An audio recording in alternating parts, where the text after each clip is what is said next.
I got a reading of 89.29. So I'm gonna go ahead and log this. We're gonna disassemble everything and we're gonna take the measurements from the aftermarket one. All right, so I have the stock one disassembled. Now I'm gonna go ahead and assemble the aftermarket one just so we could compare to see if there is a difference.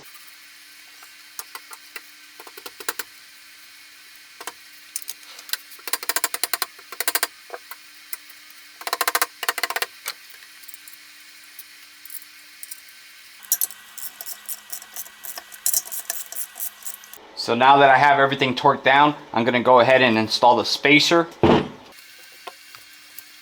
Okay, so now it's sitting nice and flush on that spacer, and let's go ahead and take another measurement. And just so it could be very accurate, I zeroed it in, okay? And let's take that measurement and see where we're at.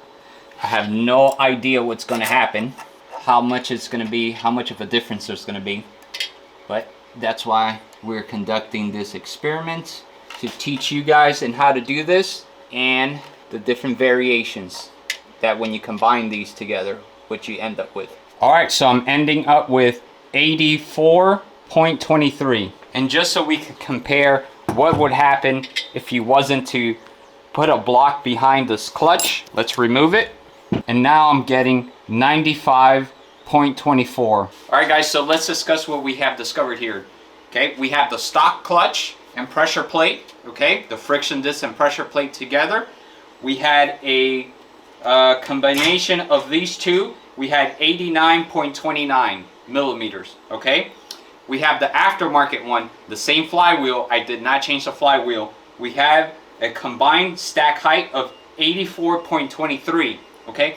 So that is the difference between 4 to 5 millimeters. 4 to 5 millimeters isn't that much. And let me show you what it looks like. So this is about 5 millimeters, okay, of space, which isn't that much. But when you're combining one of these slave cylinders to the combination of flywheel and pressure plate that you have going on, depending on what this is allowed to travel, how much distance this is allowed to travel, you might encounter a problem. So what do I mean about that? Let's say to fully disengage this clutch, you have to travel an extra 5 millimeters like you have here. You're limited to how much travel you have, okay?